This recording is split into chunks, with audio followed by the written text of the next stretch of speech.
On today's episode, we are going through the things that we think need to just stop. Oh man, and there is a long list. Most of them are design related. So pour yourself a cocktail, sit down, and join us. Cheers!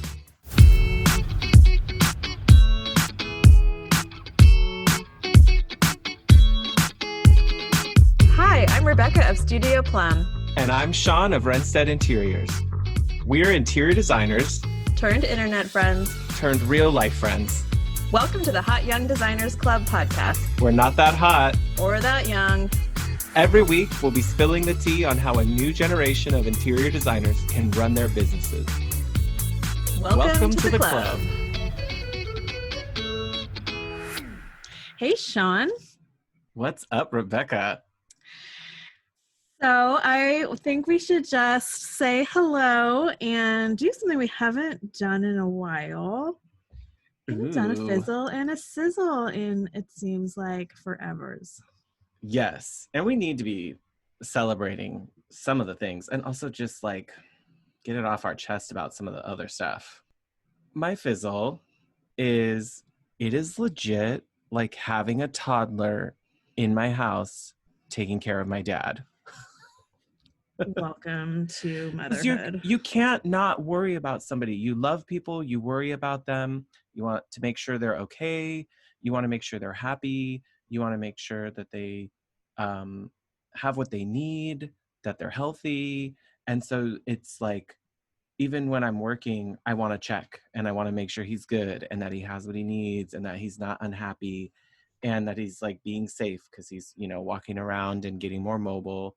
And it's a little tough to be in that place. Like, I have so much empathy for all of you parents out there right now because Shaun and I don't have kids. So this is like the closest I'm getting to it. And shit is real. Yeah, it's distracting and emotional and yeah, it's real. It is. But I'm still super grateful to have my dad here and to be close by and to be able to help him because I would never want to trust anybody else to help my family than me. Yeah. So, You're doing a good job. Oh, thank you. Thank you.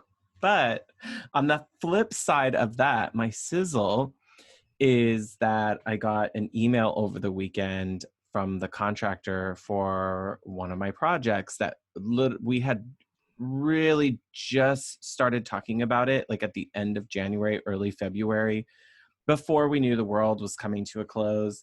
And he is scheduling and getting ready to start demolition on their project. They're excited. I'm excited. He's excited because we've worked together before and he's happy to have a referred project turn into something like this. And he's happy to have the work right now too. And I'm just really stoked because I feel like I have a really good team behind it.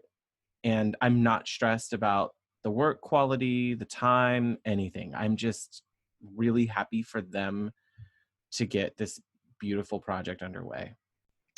That's pretty sizzly. Yeah. I am struggling with a good fizzle. I wrote about this on my Instagram yesterday and I think I was complaining to you the day before that like all this shit in my house is broken, like my ice maker, my iPad pencil. Oh yeah. There's all these like dumb things, and then I like had a minute of listen to the things that you're mentally complaining about. Like no one even knew what an iPad pencil was 5 years ago. So okay. to even exist. And there's just so many other problems in our world right now that are affecting all of us, and I think just putting us all on edge, partly because we just have to like live through a new level of discomfort. Yeah. But it's gotta happen. Like we can't make changes in our world without being uncomfortable. So I'm just feeling, I don't know, just, it's been a long year of us all kind of feeling challenged, but ultimately I think it's think it's going to be good, hopefully. Yeah. So I don't know. That's just kind of like a emo Like fizzle. everything's happening at once. It makes them feel even worse. Right. But it's also sometimes it's like, okay, well, at least we're just like swimming in the sea of like uncertainty and everyone's in it. Well, you would think everyone was in it, but that's not really true. No. Some people are oblivious as hell still. Oh, But yeah. They are living like there's no tomorrow. oh my God. So, Fizzle 2020. Stuff breaking, Coming in stuff being strong. annoying. It happened. The world is a rough place. Sizzle, I'm gonna just Sizzle. I came out of my one room challenge fog of the last 6 months, and I'm going to be excited for new project possibilities. Like the other day, I had 2 different previous clients tell me that they have cabins in the mountains here that they're looking to work on. So those are still kind of up in the air, but super exciting. Both of these clients love color and pattern and in different ways that are like both super like me. So I really hope to get some Tahoe cabin happening. It would just be like, well, one, for you, that'd be cool to be doing that. But also when you can tell that just from the beginning that there's so much potential for a project to be fantastic, it's like that excitement is hard to hold in about what it could turn into. Yeah, and I've worked with both of these clients before, so I know their style and their taste, and they know mine. So it'll be fun. They're ready for the adventure. Mm-hmm. I'm jelly. Same. But I'll get to get a few little trips out of it at least. So that'll be fun. That would be a nice little bonus to have on top of it. I am excited to get into Just Stop. Oh man, we had to get a lot of stuff off of our chests. It's pretty hilarious, we think. So hopefully everyone else does. The important part is that we think we're funny. We entertain ourselves, so that's all that we need. Exactly. All right. Well, enjoy, everybody. Enjoy it. It's going to be a good one. Hey, Shaun. What's good, Rebecca? We're having our first evening pod recording sesh. And that means we have cocktails in hand. Ching-a-ling. Remote cocktail hour. Remote cocktails. Normally, we still have like actual work and responsible adulting to do before and or after our podcasting. So this is kind of nice that we can let it degrade into whatever we want it to. Yeah, it's really going to be a question mark kind of episode. We've been discussing this is like our very first episode concept that we brainstormed, remember? But we didn't want everyone to hate us thinking that this was what we were going to do every episode. That we were just mean, snarky bitches from the get-go. But newsflash, we might have a little bit of that going on. Just a little bit. But we do it with love, and we come from a place of wanting to help and make this world better. Yes. And it's important to note, some of these are just opinions that we fly off the wall and we just go with it, and we don't always necessarily agree on them. So things I say, Rebecca might not agree with, and things Rebecca says. And if they come off judgy, like, you do you. Like, we all need to be our own people. This isn't an apology episode. This is you were saying something funny or something snarky that you've observed and you wanted to get it off your chest. And I'm kind of hoping to hear from some of our listeners about whether a few of these topics have bothered them too. I think early on in the development of this episode idea, you and I was referencing early 90s comedy skit show in Living Color. Mm-hmm, mm-hmm. And specifically the segment based Men on Film. And I don't know if everyone will remember that. And I think that's really going to age our audience out a little bit. We got to put it in show notes, though.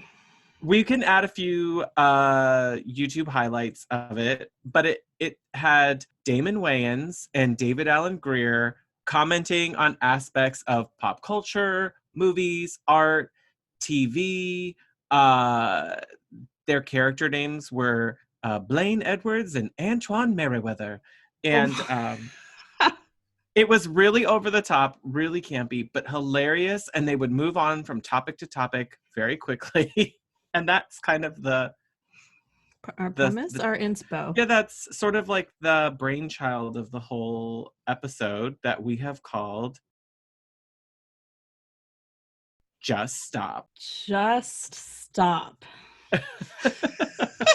These are things that we want to just stop. Some of it's like we need to just stop. Some of it is just things that are just out there in the world that we just want everyone to just stop. And none of this stuff is serious. Correct. Don't take us too seriously with this. This is just our chance to do something a little bit lighter. Yeah, keep in mind, enjoy it. Tomorrow is July. We have been basically in this messed up quarantine life for 100+ days. Oh, Lord. We need that to just stop, but it's not going to. Coronavirus. Just stop. Stop. Okay, end of show. That's going to be the controversy. That's not the gag masks. Of the season. Yes. Not wearing masks. Also, let's just add to that. Just stop putting it only over your mouth. It is not a mouth hammock. It needs to cover your nose if it's going to be effective. It is not a chin strap, okay? Like, put all of your chins inside underneath it with your mouth and your nose, okay? Ew. Just stop wearing it like a hammock, okay? Chin hammock. It'd be good for your, it's gonna help with your turkey gobbler things going on sometimes. But I'm sorry, y'all. If your breath is that bad behind the mask, you need to get that halitosis handled. Or stay home. Yes. And breathe without a mask all you want at home. Kicking off, just stop. Okay, I was getting annoyed earlier today. This is just really annoying when in your inbox. Companies not taking your unsubscribe off of their email list. First of all, it's illegal. You're supposed to, according to the canned spam laws, you're supposed to be able to unsubscribe from anyone's list. Half of these I did not even sign up for. Get them, Aaron. If I say unsubscribe, I have to say it twice and it's still not happening. Just stop. I don't understand. Who do I have to call? Yeah. Who do you pop off to when it's just this canned email list that you don't even know how you got on? And it's usually ugly emails. Maybe their product is fine, but I don't the HTML formatting ain't there and all of that. Are you just manually making these emails? Do you not use MailChimp or some kind of... Well, that's probably why you're not being unsubscribed either, because they have no organized system that's running it. It's just literally a woman in finance who's like, why am I getting these emails? She's just deleting them in a back room somewhere. And she's like, this Rebecca woman wants to unsubscribe from what? And she has no idea. Yeah, I don't need a diaper newsletter anymore. My kid is 6 years old. Just stop. They need to learn how to age that one out. Unless it saves you in the list and comes back 40 years later for the adult diapers. And then that would be genius marketing. Just stop for about 25 years and then come back. No one needs adult cloth diapering. Cloth diapers? Your baby was a bougie one.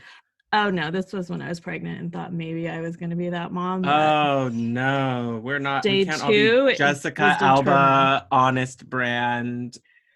We can't all be that. Nope. In the landfill. Done. So just stop avoiding unsubscribing us from your list, please, because we really would like to leave that party. Anyway, # first world problems. related to that, can we just stop with the damn restoration hardware catalogs? There's like 8 a year. They're freaking phone book size, and I never want anything that's in them. And I'm not even positive how I even got on that list to begin with, but I have this tiny little mail drop that's like built into the house. It like opens from the outside of the house in. The mail carriers don't know what to do. They try to like cram them in. They're halfway hanging out one side of the house. And then if they get them into the mail slot, that's like this tiny little mail slot built in the 1930s that was not meant to handle this phone book of furniture. It's killing the earth. It really is. I always think like the poor mail carriers are like, God damn it, it's RH catalog day. Yeah. Like, and just when you thought it was safe, it's like time for the fall catalog and then the summer time catalog. For modern. And then it's just there's barf. All the different spin-off ones now. There's modern. And I got one year I got like 6 at once. Different And versions. I never buy anything. I just can't stand it anymore. Well, yeah, you can keep your designer discount that is equal to the RH member price. Correct. It's worthless. Just stop. Okay. What's next? Oh, this is another one that drives me crazy. And I'm sorry if you do this, but you won't have to after this. Oh, no. We're in so many Facebook groups, which I personally love. Like, I know Shaun's gotten a lot out of them too. But if you want to know more about a topic that someone posted, do not type following as a message. Or just F. Oh, God. F you. Like, go to the little ... There's a drop down that says, what is it? Turn on post notifications. Turn on notifications. And then read that. You get them.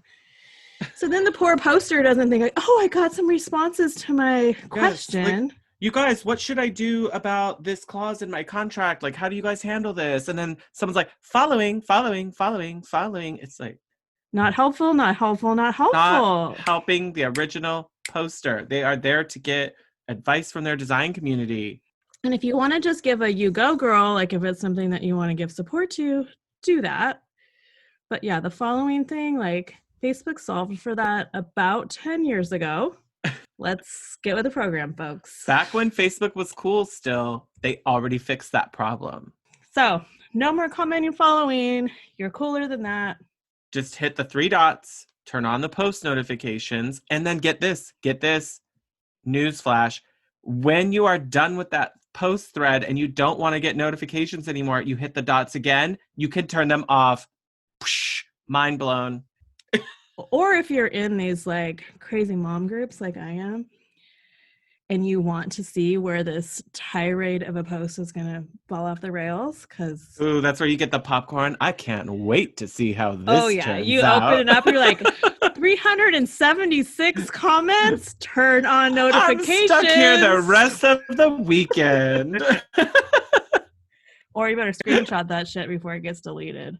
Yeah, because the moderator is going to step in and make that go away real quick. All right, can we for a minute? Some of you may like HGTV, but something that has to stop. HGTV, please just stop dumbing down the design industry. We all work very hard. Many of us were originally motivated by shows that we saw, everything, but the world that you present about design is an unrealistic nightmare for nearly every single client. I am not Chip and Joanna Gaines. I am not ripping down walls in your house personally. I am not a designer contractor. The prices that you are listing, I don't know what county you are in, wherever, but no. You don't have a crew of 25 just off camera ready to make things happen. And a whole full-blown kitchen remodel is not going to take 3 weeks. No, just stop with that. Or the 3D like drop-in kitchen, like the animation. Here's option 1. Click, click, click. Boom. No. Let's move that wall. Yeah. No. A whole team of Disney animators spent 4 weeks making that. And it cost about $100,000. Yeah. when clients ask me, oh, can we see that rendered? Can you do like 4 options for us? They are not going to be able to handle how much that costs to render. It takes No. a lot of time and a lot of energy to get all the details right, just so they can be rendered in a realistic fashion. HGTV, stop lying to the public about what design looks like. We appreciate some other things you've done to help elevate the industry, but we have to stop with these unrealistic budgets. It just has to stop. Yeah, maybe HGTV could start showing or showing clients in the world how to read floor plans and what like 2D elevations look like, how to use their imagination to visualize their space. I just can't. I'm sure it gets the ratings and all of that, but it is a constant re-education with clients about, hey, first phone call, okay, everything you saw on TV is a lie, and there are no producers behind the scenes. There's no sponsors coming in to help you pay for your appliances, okay? Like, just stop. None of that's Yeah, real. and the budgets they show take into account for the sponsorship sometimes, so it's like, well, that 20 grand did Mm-hmm. not do a whole house renovation because Oh, they were hell no. donated the floors and the appliances and the Or super discounted labor furniture. because the contractor can wear all their branded t-shirts on screen for like 30 seconds, and then that's an advertisement, you know? Just stop, HGTV. Can Just you stop please? HTV. Come on. You're not helping. You just got to elevate us a little bit more than that. I have one that might also offend people, but I'm Uh-oh. here to help.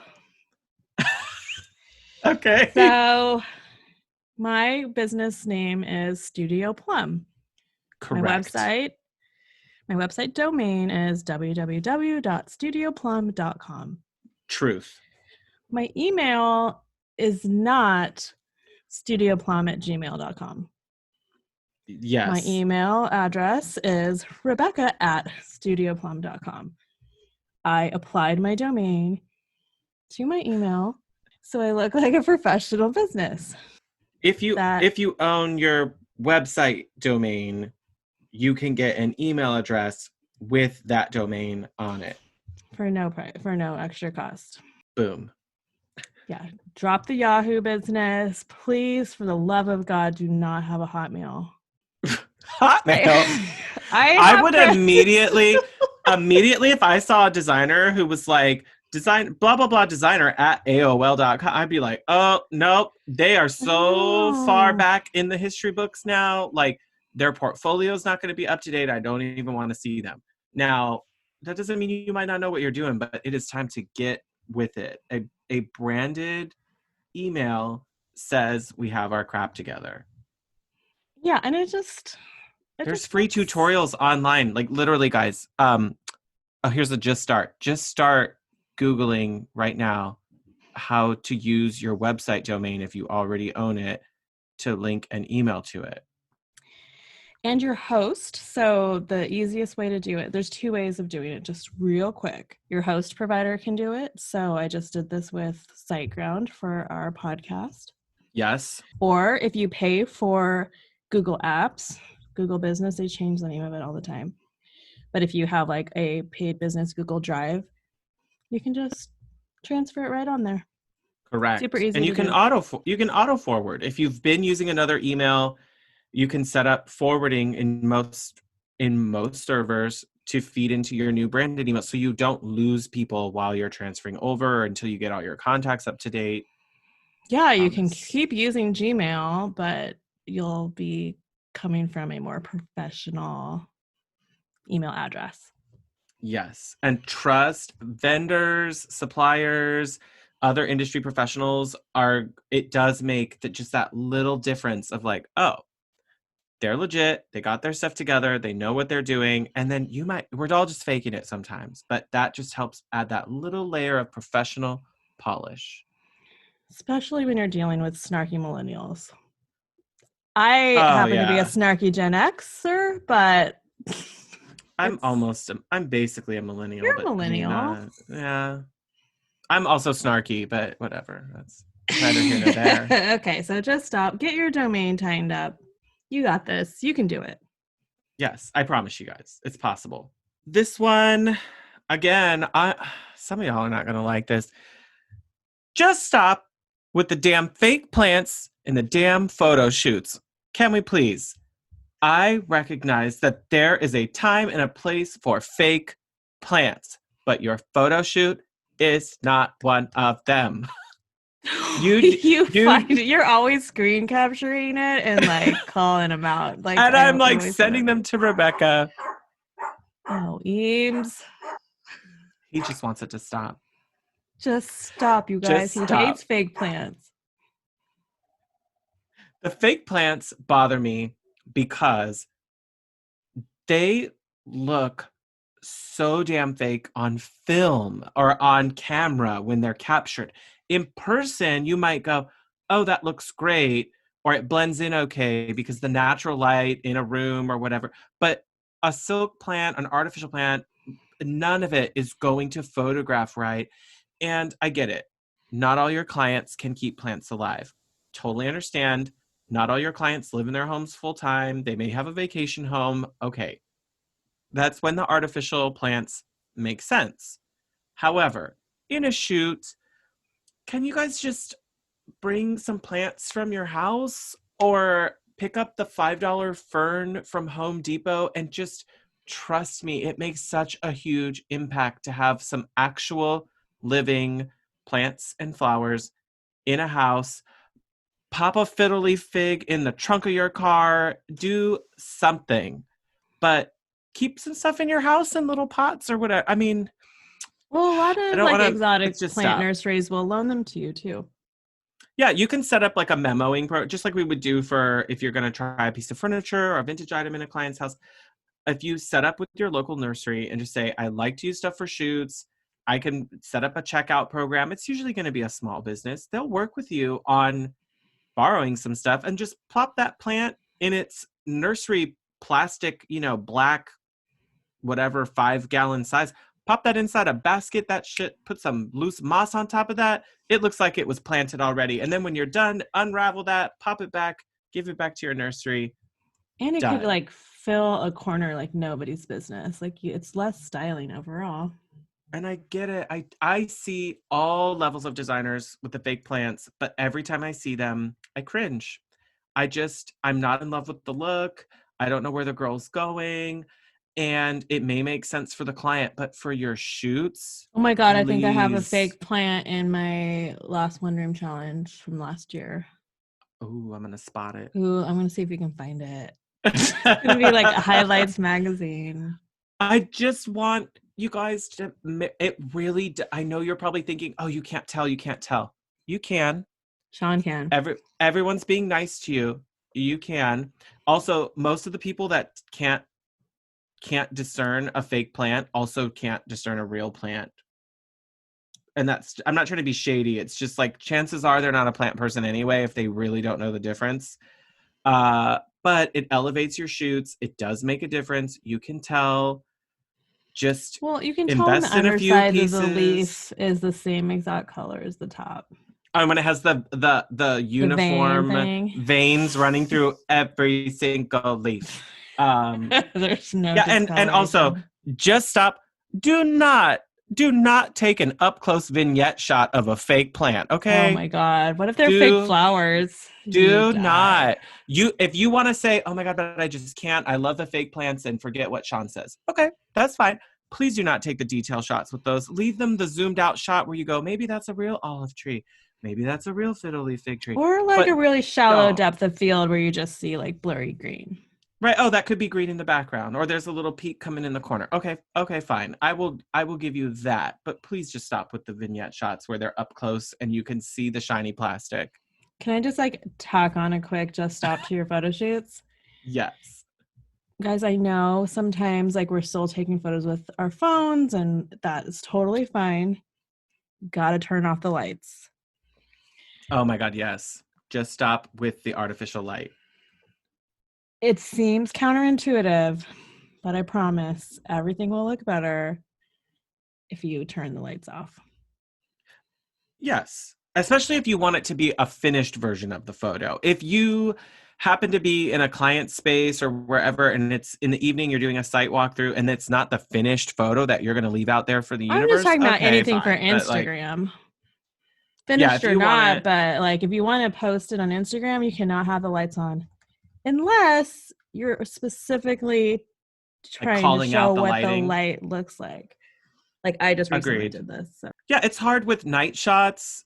And usually in design and interior design, we're not trying to show too much of that unless you happen to have designed like an indoor outdoor space and you have the fireplace running, you want to capture that in the evening or something. Okay, go with it if that's the case. But otherwise, get those lights off. turn them Just stop off. that. Just stop Just with that mess. That was your like a little tiny one. Do you want to do a full yeah, one? is that like my just Just um I kind of talked about this when Anastasia was on. This is controversial for sure. But I'm just going to say, I'm going to challenge you. This is more of a challenge, not shade. Just stop sharing other designers' work. I've never done it on my own personal feed.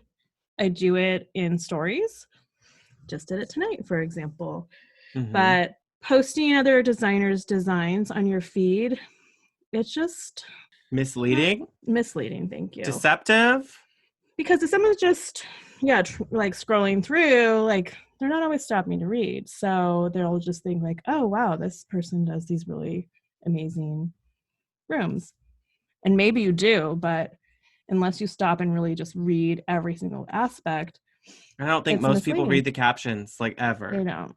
I will confess, I have shared other designers' works, and I'm sure many of us have.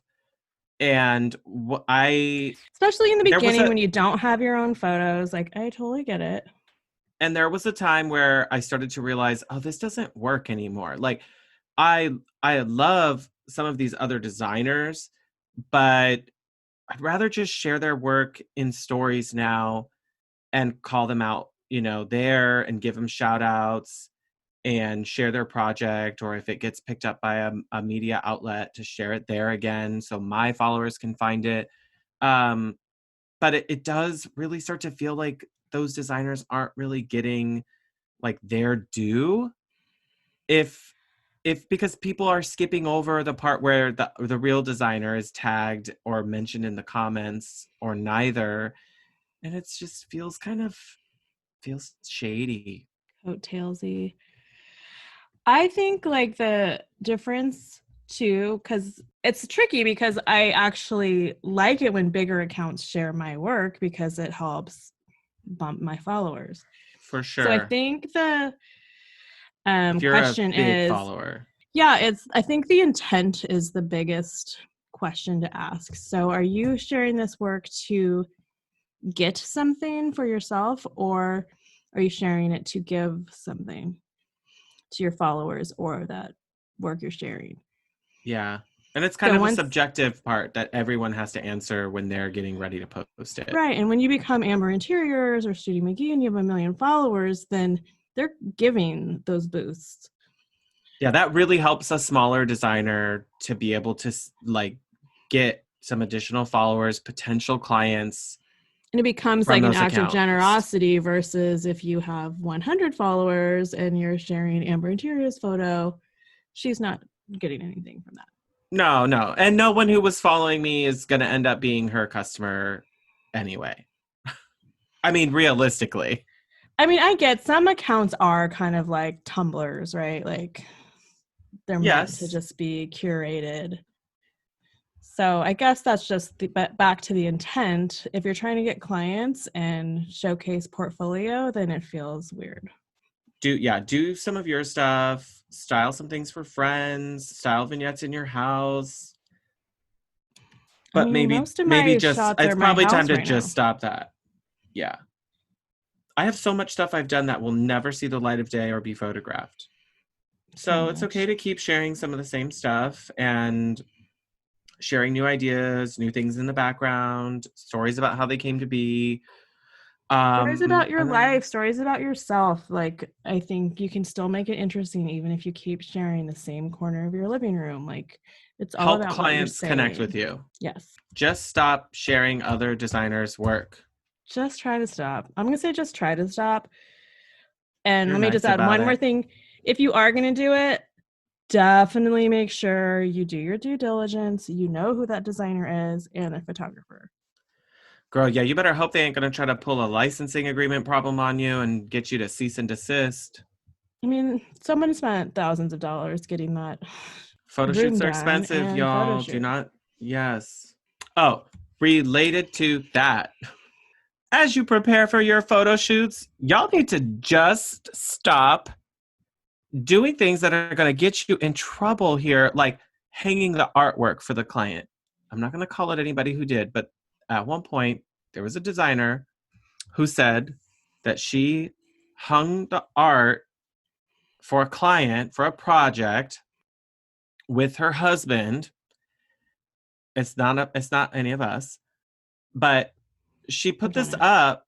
She put this stuff up, and then she said, as she was doing it, as she was already putting screws and nails and all that stuff into the wall, she thought, what happens if I hit a pipe? Let me tell you what's going to happen. You hit that pipe, okay? You are going to be responsible for the sewage leak that comes out of that pipe from upstairs, out the wall, and the black mold that's inside of it, because you are now taking on, in essence, the role of the contractor. And your job is only just to design. Now, if you're going to use those little like tack kind of little angled ones that don't go deeper than the drywall, it's a really light piece of artwork or a simple frame or something. Okay, you're probably going to be fine there. But I'm going to tell y'all, just stop doing the stuff that's going to land you in some really hot water at some point. I've done it. I like doing it though. It is so dangerous. In Mm, I bring in the handyman, or a lot of receiver companies will also do that. They can. I yeah. would just rather it be under their insurance liability and not yours. And chances are, you got to check with your insurance providers on this. Um, they may not cover that because they see that as contractors' work or like builders' work and not your role as a consultant. So you have to really double check. Also, can we just stop? Can y'all just stop doing work and not having insurance? Because that's probably happening a lot too. Y'all need to have an insurance policy. You need liability coverage, and you need to be totally upfront with your insurance provider about the type of work that you do. So if you're going to be hanging paintings, you need to make sure you tell them that, because they're going to have to recommend the policy that's right for you doing that type of work, and the risk that could happen when you put a screw through someone's sewer pipe from their upstairs bathroom. Please just stop doing this stuff without understanding the risks that are out there. Yes. I am just, I have y'all, insurance. I have my compliance background from working in banking, and you are always taught from day one what's the worst that can happen and to go down that path. So there are some really bad what's the worst that can happen from those scenarios. I hear from so many designers in the forums have no idea the levels of risk that they're opening themselves up to. Y'all, it's enough to bankrupt you. If you're, depending on how your business is set up, it's not just going to bankrupt your business, it's going to bankrupt yourself personally, your family. Y'all don't need to be getting in this. It's a mess out there. Get some insurance, y'all. Just stop doing stuff like this without Yes. knowing the risks. All right, you're freaking me out. Like a good neighbor, Shaun is there. I'm gonna just start using those little, what are those stupid 3M things? 3M hooks are lovely for really light pieces. They don't work. So I'm gonna just hang up my big gallery wall with 3M command strips, and then as soon as I leave, everything's gonna They are fall on the gonna fall. floor. But you know what? If you're styling just for a shoot, that's different. But if you're gonna do a full install for the client, they have people who do art installation and hardware installation. You could No, find, I know. and or just a licensed or insured. Make sure they got some insurance, y'all. An insured person to hang that. I've had some really generous contractors in the past too, as we're like going through some of the walkthroughs. They have guys who are like, oh yeah, I'll just whatever. Because they've already taken on so much liability freaking building a project that they're like, okay, putting up Yeah. some artwork where the designer said to put it, no big deal. Especially like I had a project that installed a couple months ago, and yeah, I had the receiver I made sure they sent the guy who knew how to hang stuff, and I had him Yes. hang like a really heavy mirror. Done. That thing's not going anywhere. Y'all need to stop asking other designers where things are from in their Instagram, in their DMs, on their project page, on their blog. If you don't know them, it's really rude. You might as well be like the normal like consumer Instagram followers who are just like, where's that from? What's this? What's that? And then they're like, sofa question mark, chair question mark. And it's just, oh, we all work so hard at finding our sources, and many of them are tagged in sources or shared elsewhere. But if you haven't built a personal rapport with that designer, do not please just stop asking them where the stuff is from that they got. Yeah, especially I had somebody, I took I'm really bad at putting paint colors in my Instagram posts, but I've been trying to do it this time after One Room Challenge. And somebody asked me what paint color was, and it was in the freaking post. And then you just put the little up finger emoji. the middle finger. No, not the middle finger. You know, the index finger pointing up, and then maybe I'm like, oh, I'm not typing this out. I'm like, it's in the caption, smiley face. It's also, if you don't like my long ass captions, I mean, that's just the cost of getting a paint color from me. But then why should I hand you a carefully researched and planned out source for a piece of furniture if like you won't even read my caption? Yeah, I mean, it all to me depends on just what the tact is. If you know me, or if we've had friendly dialogue back and forth, like there's some designers I do not even know in real life, but we interact so often online or in DMs with each other that if they said that, I might, if they wrote it in the comments, like, oh my gosh, where did you find that? I may go to my DMs and tell them where I found it. Yeah. Or like, I mean, it happens to me mostly with consumers, but like, I don't mind when somebody says, I couldn't find this anywhere. I read your whole blog post. I looked in all your other posts. I couldn't find that you linked your shower speaker or whatever. Like, okay, well, you're showing me you tried. And whatever. Here. And I might give you some, yeah. But chances are a lot of stuff is custom. A lot of stuff is from trade-only sources. Mm-hmm. So you're only going to get it as a designer with a reseller's license. You're not going to, like, consumers off the street aren't going to be able to do it. But specifically, we are talking to other designers right here where, yeah, we could tell you, but some stuff is going to be vintage, antique, one of a kind, handmade. What's your standard response if it's another designer?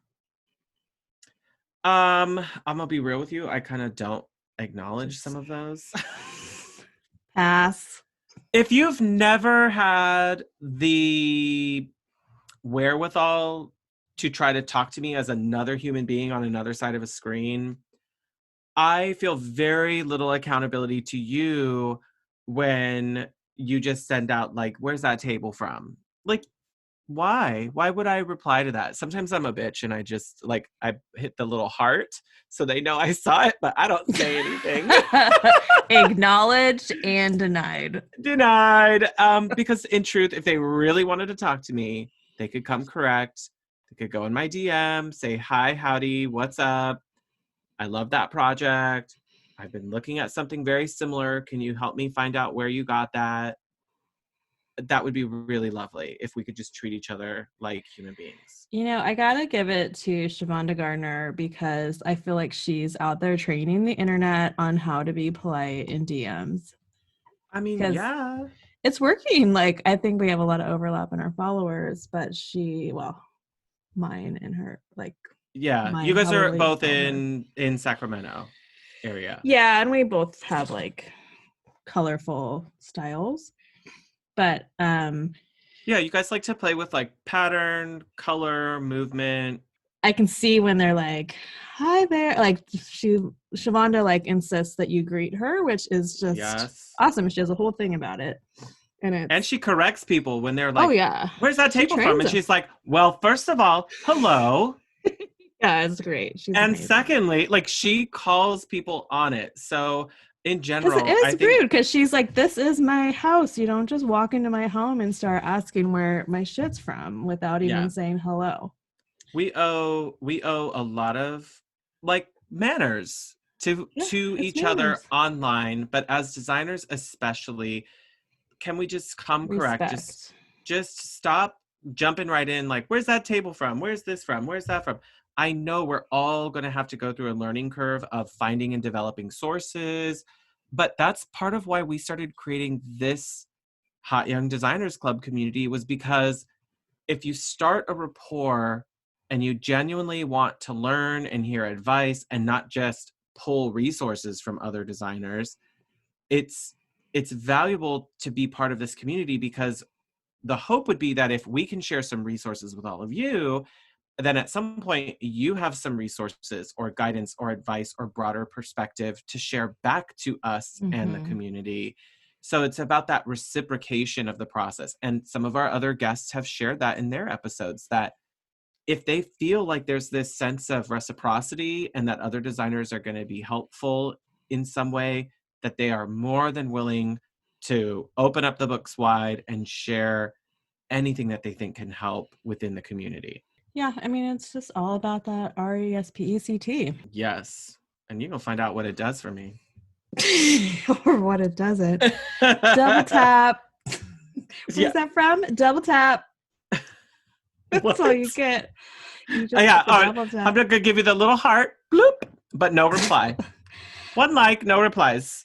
Love you, mean it. You've been read. Oh, that's the worst. Okay, so I think our last one is just this one. I think is going to be kind of like a after school special version. Da-na-na. Just stop being someone else. And So this, yes. I mean, it kind of like wraps back into a lot of things we've already talked about, but you are your own individual person with a personality, your own individual interesting background, family life, place of business, city, all the things. And all of those contribute to being who you are as a designer as well. So we all have our design heroes. I mean, I definitely look up to a few huge designers, and I am Oh, yeah. inspired by a lot of people. But I really try to take just little bits and turn them into what makes me and my style.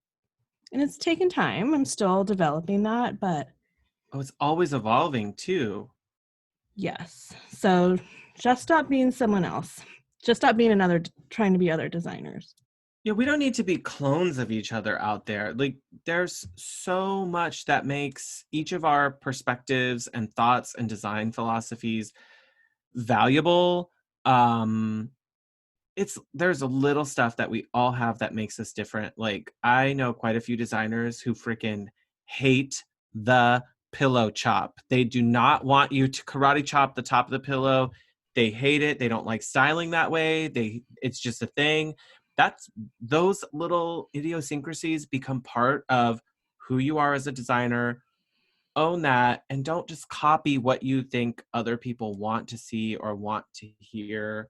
I know it's really hard in our industry to separate like pop culture and what's current, because we are so tied to what current Like taste looks and feels like as trends versus designers. trendy. Yeah.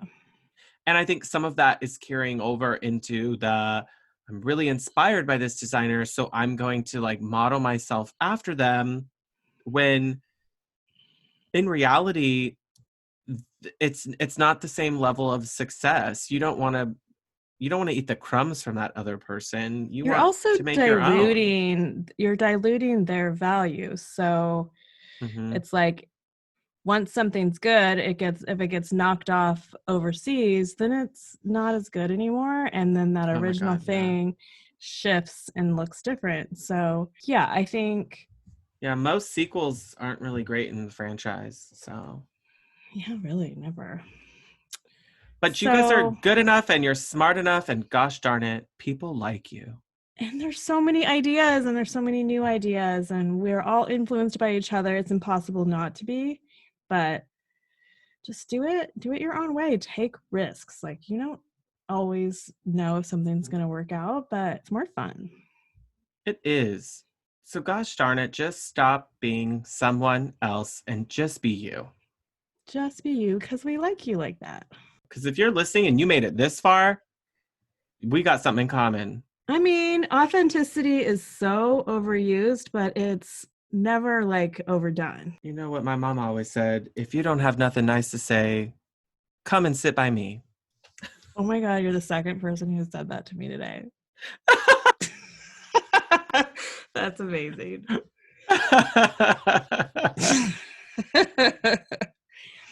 Well, I think it's time to just stop this dang episode. Aw, okay. I think so.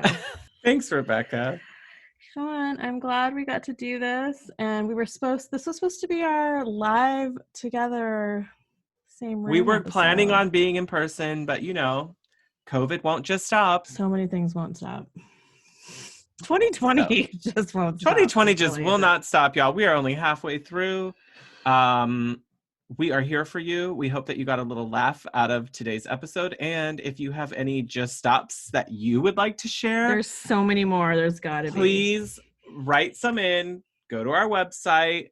Send us an email through there with some of your just stops. And quite honestly, if you were going to write out a little shady response, that we would love to read it word for word the way that you wrote it, because you know we are not censoring much over here. So let us have it. Just don't stop. All right. Well, it's nice having a little cocktail with you. It was a really good idea to have a cocktail during this episode. Every time. We should do this all episodes. Yeah. But then we'd have to stay up late. And I'll tell you that editing is going to be that much harder. No, I think we did good. All right, Shaun. Talk to you soon. Right. Bye, Rebecca. Bye, guys. Bye.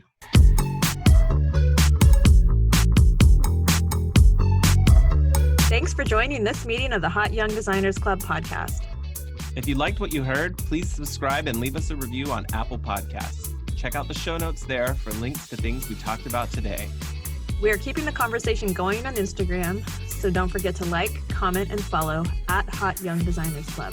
You can find Rebecca on Instagram at Studio Plum. And you can find Shaun at Wrenstead Interiors. That's WRENSTED.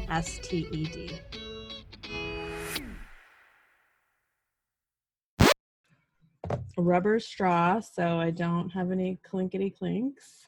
Oh, I have a little bit. Can you hear the little jingles? Ooh, but it's like kind of mouth-watering. It's like... This is now an AMSR channel? Ooh. Is Pellets of Joy the new podcast name? Could be. Tiny Pellets of Joy. Pellets of Joy. Weekly. Today's pellet of joy is shaped like a Xanax.